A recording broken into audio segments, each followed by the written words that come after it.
that cornfield calm, Midwest tone, but he's spitting facts like a dog with a bone. Lanky frame, fire-haired eyes on the case, breaking down the game in the darkest place. Sports scores to murder boards, Hoosier logic cuts like swords. From Friday lights to chalked out lines, this redhead's brain rewrites the lines inside the Hoosier mind, where the stories twist and stats unwind. He's a legend in flannel, mic in hand, digging deep where few can stand. From touchdowns to crime scenes raw, he's got the truth in every draw. Yeah, step in if you dare to find what's brewing inside the Hoosier mind. He'll talk Pacers, Colts, or Colts on trial. Hoosier humor with a devilish smile. He's that redhead sleuth with a box of clues, takes your headline, breaks the news. With every stat and every scream, he's painting portraits in your stream. Don't blink, he'll tie it tight. From game night wins to murder flight. Inside the Hoosier mind, where the facts hit hard and the lines are blind. He's a ginger ninja, sleuth and slick, cracking cases play by play quick. From courtrooms to the hardwood floor, he digs for more than just the score. Tune in and don't rewind, you're deep now inside the Hoosier mind.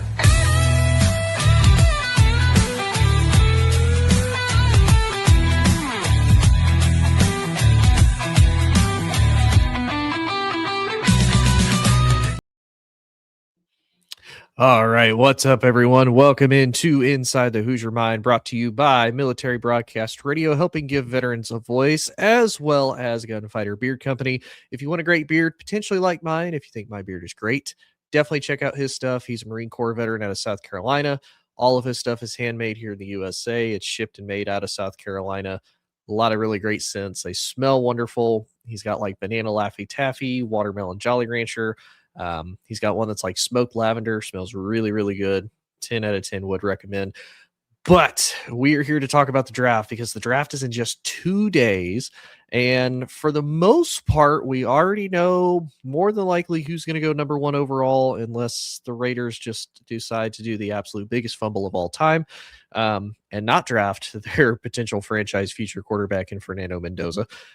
But I don't think that's going to happen, especially with how their offseason has gone as far as who they've signed, who they've gone after. And Tom Brady is running the show there. He's put a lot of investment into the Raiders, and I highly, highly doubt that they're going to do anything crazy without Tom's approval. But nonetheless, though, that is kind of the fun part. And so this is going to be a little bit of a short episode. Unfortunately, Mike, the Shy Kid, is not able to join me tonight. We are actually going to do an episode. It's going to be a special Thursday episode where we're going to show Mike's picks, who he has getting drafted where and when.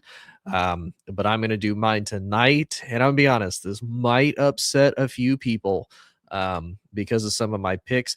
And I'm going to be honest. And if anybody agrees with me, you can let me know. If you disagree with me, let me know. I feel like this is one of those drafts that after the number 1 overall pick is an absolute free-for-all on who can go where. And I've heard some people say this is a really weak draft class. I honestly feel that's the opposite. I feel that this is a really strong draft class in just about every single position except for quarterback. Quarterback, this is a really, really weak class.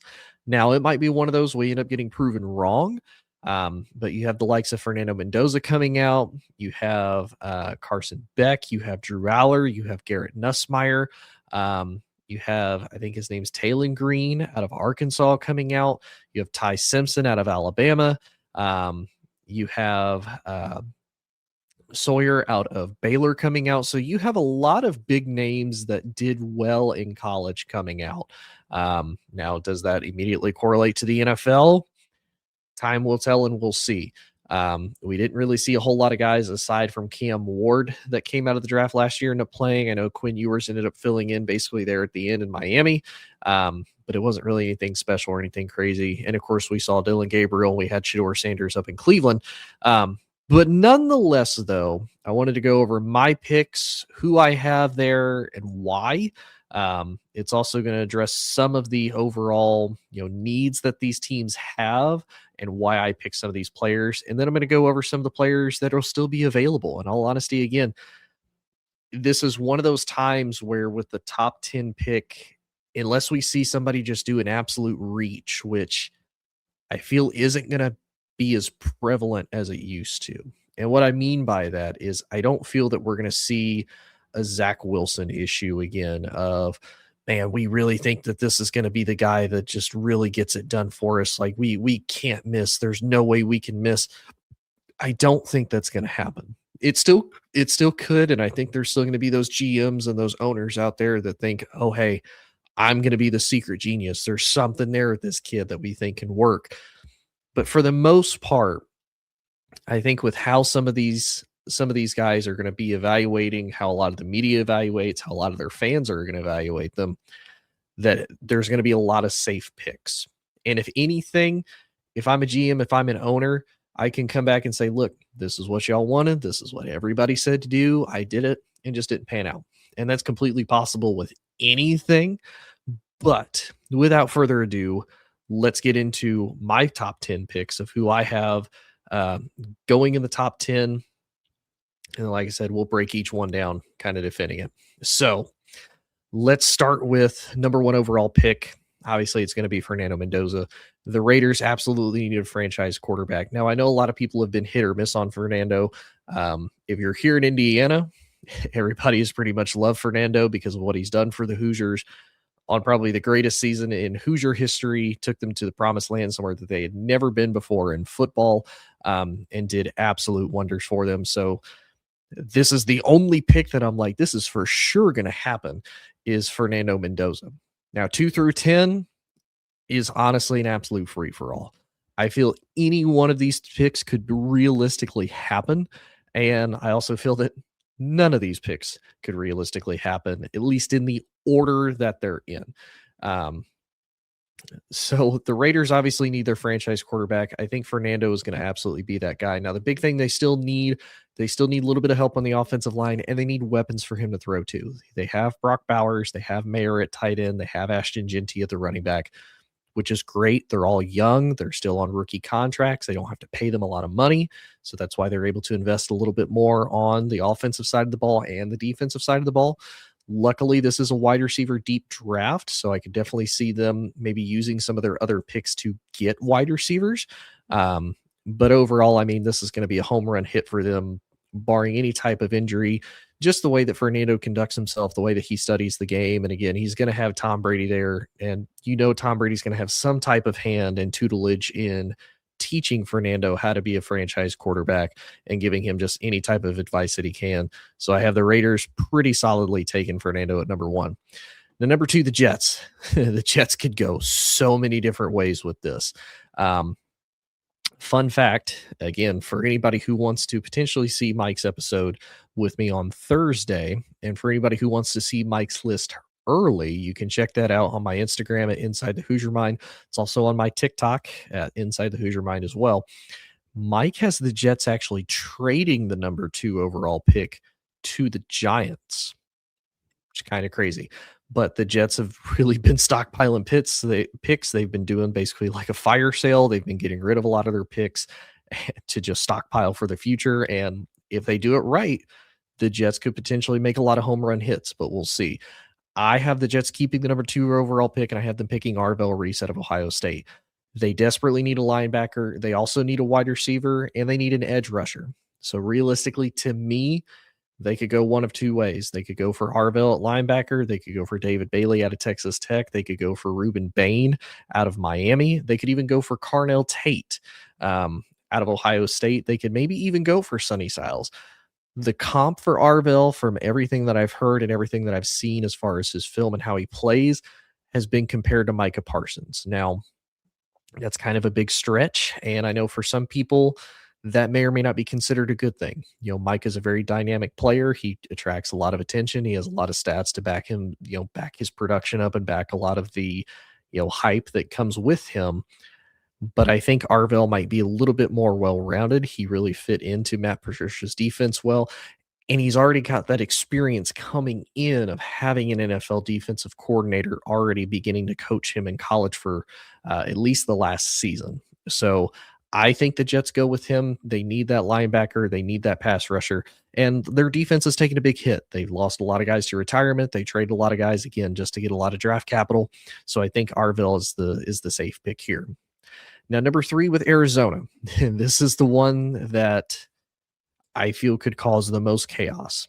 And mostly because you could really make this argument for literally every single player at every single position at every part of the draft, because you'll always have teams contacting players, talking to them, interviewing them, bringing them in for workouts, all these different things, all the way up until the draft itself actually happens.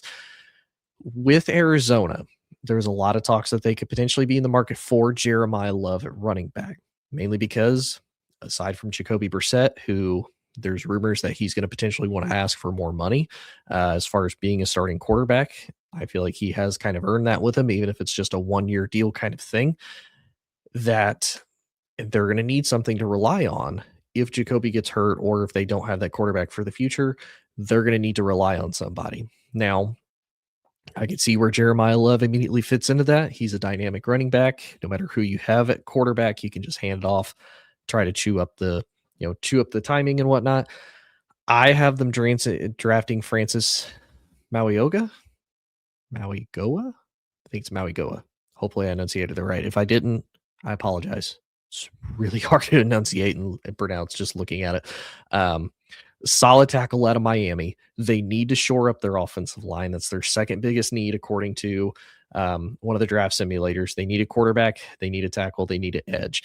Now, maybe they kind of surprise everybody. They go with David Bailey here to just kind of help shore up that defense, especially now with Calais Campbell retiring and not coming back. They're going to need that extra bite there on the edge in Arizona. But to me, because it's such an offensive-driven league, you're going to need to help, whoever your future quarterback is. They already drafted to tackle out of Ohio State not too long ago. You got Marvin Harrison Jr. at wide receiver. You're going to need a lot of offensive pieces, and especially if you want to make yourself a potentially attractive destination for free agent quarterbacks, you're going to need to shore up that offensive line. I think Francis out of Miami is a really good pick for that. Now, the betting favorite to get Jeremiah Love is Tennessee.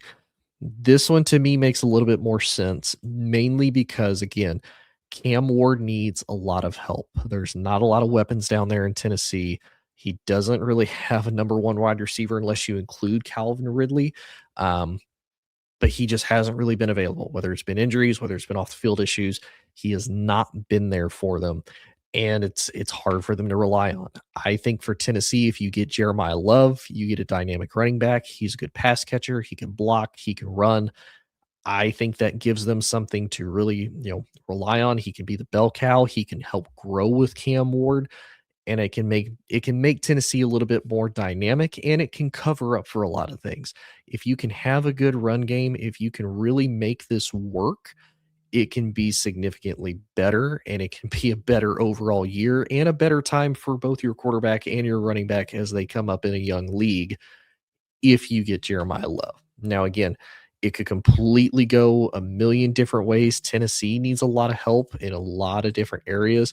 They need an edge rusher. So, again, David Bailey might potentially be in there. Or maybe Tennessee kind of shocks everybody. Maybe they are the ones that take the first wide receiver off the board. Maybe they go after Carnell Tate. Maybe they go after Jordan Tyson or Mekhi Lemon. Maybe they go after one of those guys to pair with Cam Ward to give him, again, a young weapon, a young guy he can really build chemistry with, a guy that he can really work with. So to me, that's where I see Tennessee going, at least as Jeremiah Love at running back. Now, again, kind of the beauty about this, they could potentially change everything. I think they go with Jeremiah Love. I feel like it's a safer bet and it's easier to deal with. Now, a lot of people might argue you can do running back by committee. Why would you spend the 4th overall pick on a running back? You can make pretty much any argument on any of these picks for that. But he is a very talented player, and he did great for Notre Dame. He did great in college. Now, one of the things people did bring up, He really struggled in the national championship against Ohio State. So does that transfer into the NFL? Maybe, but we'll see. And now the Giants have the 5th pick, right? Now the Giants kind of the same way. I feel like they're another team that with where they're at, with who would still technically be left on the board, if all of this is true, hypothetically, they could really go after anybody. They just traded off Dexter Lawrence to the Bengals, which is a pretty significant trade and a pretty significant move. But I feel like they could either go linebacker on defense, which they do kind of need in order to make up for Dexter Lawrence being gone, or they could go wide receiver to give Jackson Dart yet another weapon, and especially to go on the other side of Malik Neighbors. So to me, the Giants could either go Carnell Tate or they could go Sonny Styles. I have them picking Sonny Styles. Just again, they're good on defense. They have a lot of guys that are coming up into contract year, though. I believe Kayvon Thibodeau is coming up into a contract year. They just traded off Dexter Lawrence. So they still have Abdul Carter, who did pretty well for them last year. So they have really good pieces on their defense. The linebacking core is where it's a little bit weak. And that's where, for me, they let a lot of their guys go. So they need to fix their linebacking room. To me, Sonny Styles kind of fits. He fixes that immediately. He gives them a really good young linebacker who can, rush the passer. He can drop off into coverage, gives them a lot to work with and a lot of versatility. And again, it's a deep draft as far as wide receiver goes. You don't have to get a guy at 5 to still get a quality starting guy. And who knows, there may still be a lot of potential in Jalen Hyatt. Maybe this is his year where he really breaks out. We've kind of seen that with a lot of instability with offensive coordinators. It doesn't always click for guys. And then for whatever reason, entering another year, and now that he has the stability of Harbaugh as his coach, maybe that also does something to maybe change how he approaches things, how he handles things. So I think the Giants go defense with this pick. Now, Cleveland. Cleveland is the other wild card in this because they need a lot, and there's a plethora that they could go with. They need a tackle. Now, I know Monroe Freeling is not the top tackle on a lot of people's boards that are still left. There's still Spencer Fano out of Utah. He's considered one of the other top tackles, along with Francis Mauigoa. You've also got the inside lineman from Penn State. I'm not even going to try to enunciate his name. I actually had him going to the Bengals. When I was originally doing my picks and looking at it, I was like, I don't even know if I can enunciate that. And I'm not even going to try because I'm going to absolutely butcher it if I do. And then you have Caleb Lamu, the other tackle out of Utah, potentially there. And you even have Caden Proctor. Like, there's a lot of deep offensive talent and offensive linemen that you could potentially go out there. You even have Blake Miller out of Clemson. Now, Blake Miller, not as high on the draft board for a lot of people. They don't consider, I think realistically, he is a top 10 pick had this draft not been so deep as so many of the other positions. I think he would definitely be up there. And again, you could even make the argument between him and Monroe Freeling. Monroe Freeling has really shot up on a lot of draft boards recently. So I wouldn't be surprised. And again, Spencer Fano might be another one that potentially goes there. So nonetheless, I think Cleveland goes offensive line. They've lost a lot of that. And again, for them too, if you want to potentially build for whoever your franchise quarterback is going to be in the future, you need to go offensive line. To me, Cleveland goes for the kid out of Georgia. I think he's been absolutely solid. He's an all SEC. He has a really high upside. Now, he only started 13 games, which was last year. So there's not a lot of experience. But it's not necessarily a bad thing. That's something he can still work with. It's something that can still be taught. It's not the end of the world if he does it that way. Now, Washington. Now, I know for a lot of people, they're probably going to hate this pick because why would they take Mekhi Lemon over Carnell Tate? Now, there's a couple different theories I've heard on this, and I'm going to explain why. Mekhi Lemon, super solid. He really was USC's number one wide receiver for the last few years. He has that number one experience. The thing with Carnell, he was not. And that's the crazy part. A lot of people consider Carnell Tate one of the best wide receivers in the draft for this year so far. He was not the number one wide receiver on Ohio State at any point. Because you have to think about it. He was in a wide receiver room with Marvin Harrison Jr. He was in a wide receiver room, I believe, with Jackson Smith and Jigba, with Emeka Ibuka, with Jeremiah Smith this past season. And that's what a lot of people have pointed out. Did he get the production and the numbers because he had Jeremiah Smith on the other side? Is he a true number one, or is he just one of those? He's really good. He might be like a 1B, but he's never been in that role of having to be a number one receiver. How does he do that with this team? Now, to me, 7 and 8 are really interchangeable because Washington does need a wide receiver. They do need an edge rusher, so maybe they go David Bailey out of Texas Tech here. I feel like it could go either one. If I'm Washington, you just let Debo go. And Terry McLaurin, he was injured last year after you finally paid him his contract that he's owed. Really good. But you have a franchise quarterback in Jaden Daniels. He needs weapons, and he needs weapons to throw to. You got rid of Dotson. Debo's not there anymore. You basically had him for a 1-year rental, and Terry's hurt. You need another dependable guy to throw to, and you need that from Makai Lemon. Now, there is a little bit of question mark as far as Lemon's injury history. He hasn't always been healthy for an entire season, but there's a lot of upside. And again, if you can alternate, if you can figure out packages of him and Terry maybe on the field at the same time, split the reps, whatever you have to do to keep him healthy and keep him available, I think there's a lot of upside. And again, he could have another wide receiver that's already number one, that's going to get a lot of the double teams. And even then, if he doesn't, Scary Terry does or Makai does, and it opens one of them up because you can't defend everybody. You can only defend so many people at the same time. So to me, I think Washington takes Makai Lemon. Now for New Orleans also needs a lot of help. They have absolute draft capital hell in pretty much everything, and they need a lot. They also need an edge rusher, especially with Cam Jordan being gone. Now this one is where I feel like, again, I've mentioned David Bailey just about everywhere because there's a lot of teams that need edge rushers. New Orleans especially needs an edge rusher now that Cam Jordan is gone. Maybe he ends up making a reunion a little bit later on in the season. As far as I know, there's a lot of reports Cam Jordan has not received a lot of interest from teams. I haven't even heard of him going to work out with anybody at the current moment, at least here on a Tuesday evening at 6:22 p.m. Eastern time. So they could potentially get David Bailey out of Texas Tech. And if Carnell Tate is still there at 8, why not give Tyler Shuck another weapon? You have Chris Olave. He has been absolutely beat up. They use and abuse him a lot down there in New Orleans because he's an absolute superstar. Why not pair him with another Ohio State guy, pair a guy that's going to be able to, maneuver well. And Chris Olave can really act like a mentor to him because, hey, both come from Ohio State. We both had Ryan Day as head coaches. We both had Ryan Hartline as a wide receivers coach.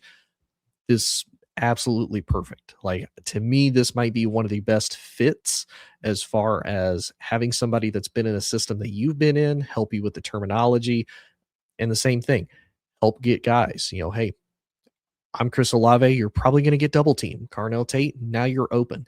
And it gives Carnell Tate the opportunity to then learn how to be an NFL wide receiver.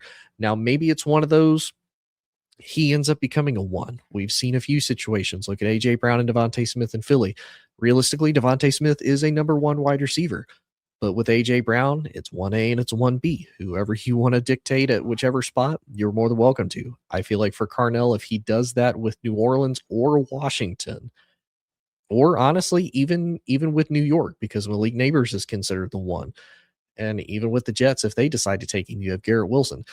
Pretty much everywhere but Tennessee and Cleveland, he would probably be viewed as like the number 2 guy, which is not a bad thing. He can really grow. And I wouldn't even consider him a 2. I consider him 1B. But I think this would be a perfect fit for him. And then you got Kansas City. Now, Kansas City, there's a lot of people that they want Kansas City to go get a wide receiver. I heard a lot of arguments that Patrick Mahomes needs a legitimate number 1. He needs that guy to really just, he throws it up there and somebody's there to catch it. You're not wrong. And if if they hadn't won a Super Bowl without that, without a number one wide receiver, had they not won it, I would probably agree with you. But they still won Super Bowls even without Tyreek Hill, which I would argue that Tyreek Hill was their number one wide receiver for a good minute there. And again, you could also make the argument that Travis Kelce was too. So they don't really need it on offense. Andy Reid, Patrick Mahomes, they're going to figure it out and they're going to make it work with guys. Now, I know their wide receiver room is an absolute mess as far as whether guys are going to be available, whether they're going to be there or not. So I don't think that's it. They need help on the defensive side of the ball, and they especially need it in defensive backs. They just traded Trent McDuffie to the Rams not too long ago. So to me, and I see Joy in the comments, Joy, appreciate you being here. I say they go after my guy at LSU, Mansour Delane, one of the best quarterbacks or best defensive backs all year last year. And for a lot of people, they might argue, well, statistically, he didn't have a good year. They didn't throw to him. Like, if you watch a lot of LSU games, they hardly threw toward his way at all because he had whoever he was covering absolutely locked down just about the entire season. He was one of the best bright spots that LSU had. He's one of the many Tigers that's going to get drafted this year. Between him, between Harold Perkins, more than likely Garrett Nussmeier is going to get drafted as well. There's a lot of really good talent from the LSU team, and Mansour Delane is pretty much that crown jewel of it, especially on the defensive side of the ball, and Kansas City needs that. I feel like this would be absolutely perfect for him. It'd be a great spot. He's mature. He knows how to play the ball well. He knows how to play defense well, and especially under Steve Spagnuolo on the defensive coordinator side, this would be an absolute home run hit to me. I think they go after Mansour Delane, and again, why not? You know, he's an LSU Tiger. He's absolutely great. I say that's who they go after, personally anyway. All right. And now the last one that people are probably not going to be happy with me about. And that's number 10 for the Giants that they just got from the Cincinnati Bengals, trading Dexter Lawrence to them. Now, again, the Giants need a lot of help. And pretty much at this point, the draft is completely open as far as who do you want to get. They need wide receiver help as far as another person on the other side of Neighbors. They need a linebacker. They need a defensive back. Maybe they take a chance on Jermon McCoy out of Tennessee. Now, he's got a little bit of an injury history, so maybe they do, maybe they don't. Maybe they go after Peter Woods, the defensive tackle out of Clemson. To me, they need a wide receiver, and they need a wide receiver that he has a lot of upside, and he would be a multi-tool. And that's Casey Concepcion out of Texas A&M. I watched him a lot at Texas A&M the last couple of years. I unfortunately watched him have an absolute heyday against my LSU Tigers 2 years in a row. I watched this dude pretty up close. I say Casey Concepcion at 10. A lot of people might hate that. They may not be a fan. You probably even argue, well, Jordan Tyson is there. I like Jordan Tyson. He's been healthy for one season out of the 4 years he's been in college football. One, and it wasn't even last year. He has a lot of injury history. Now, it's one of those, there's a lot of upside. He could potentially do a lot of great things, but do you want to take that risk in the NFL, especially when you're going to be getting hit harder? You're going to be getting hit more than you were in college, especially even going from the Big 12. Now you're going up against guys that they're older, they're bigger, they're going to have potentially, 5 to 10 years on you, and they're going to potentially have, 20 to 30 pounds of muscle on you. So you're going to be getting hit even harder than what you were in college. So to me, KC, he's been healthy, he's been solid, he's been productive. I say the Giants take him. And real quick, before we end it, just to give some of the other names, because this is just my top 10, and these are some of the names that are still on the board, theoretically, if all of these picks go through. David Bailey out of Texas Tech at the edge. Ruben Bain. You've got Caleb Downs, Jordan Tyson, Spencer Fano, Jermon McCoy, the inside offensive lineman out of Penn State, whose name I'm not even going to try to enunciate because I'm going to absolutely butcher it. You've got Kenyon Sadiq, Kedrick Falk. You've got Peter Woods, Dylan Thieneman, the safety out of Oregon, Caleb Lamu. You got Omar Cooper Jr., Caden McDonald. You still have Caden Proctor. You have Akeem Mesidor out of Miami. You've got so many options to take for the rest of this draft. So this is absolutely super deep. I appreciate everybody watching. Hope everybody enjoyed. I know it's a little bit of a short episode, like I said. Mike and I are going to do an episode Thursday that we're going to drop to go over his list. He's going to give me his takes, what he thinks, who he thinks is going to be really successful in the league. And it's going to be a good time. But appreciate everybody tuning in. Hope everybody enjoyed. Please check me out on all the social media inside the Hoosier Mind. Please check out Military Broadcast Radio. There's a ton of really great hosts on here, a ton of really great military veterans to give all sorts of great advice and great shows. Joy, thank you for being here. Best to you as well. And again, also check out Gunfighter Beard Co. If you want great smelling beard, great looking beard, he's got all the stuff to hook you up. But appreciate it. Everybody have a good night, and we will see you Thursday. Ladies and gentlemen, thank you for tuning in to Military Broadcast Radio. As we wrap up today's show,